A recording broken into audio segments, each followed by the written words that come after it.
How many criminal trials have you been a defense attorney in? Including this one. Including this one? One. This was your first criminal trial? This was being thrown into the deep end. Yes, my first criminal trial. Now that your involvement with this case has come to a close, and you look back on it now, how does it compare in reality to what you expected it would be going into it? This case is unlike any normal civil or criminal case. The amount of bizarre and crazy things that happened over the course of this case, the length of the case, 10 months of jury selection, a judge who's recused and replaced mid-trial by another judge. I mean, there are so many things that happen. The side characters in the case, the witnesses. Nothing in this case went as expected. This is known as Georgia's longest-lasting criminal trial. Jury selection started in January of 2023. The final verdicts for your client came just earlier this week. Yes. That's a 2-year span.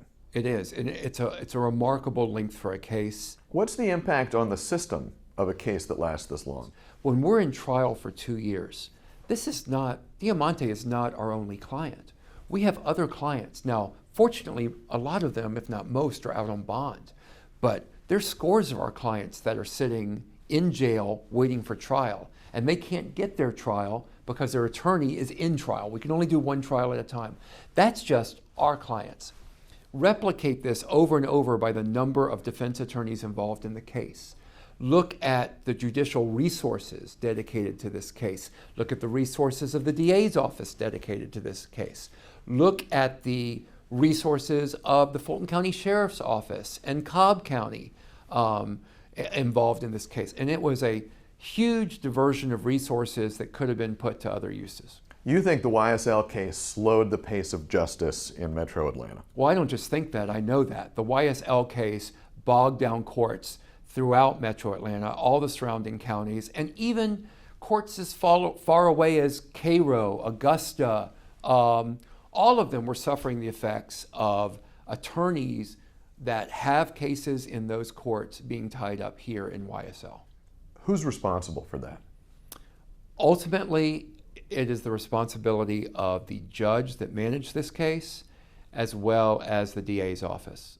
I'd imagine there are some, including perhaps folks who are more prosecutorially aligned, who would say, look, we allege that a crime was committed, and you've got to do whatever it takes, no matter how long it takes, to bring that case to its conclusion. What do you say to that? I would absolutely agree that that's the case, but you can do it in an efficient manner, and you can do it in a manner that perhaps could yield better results for the prosecutor. I don't think it was in the prosecution's interest to drag this case out over a year.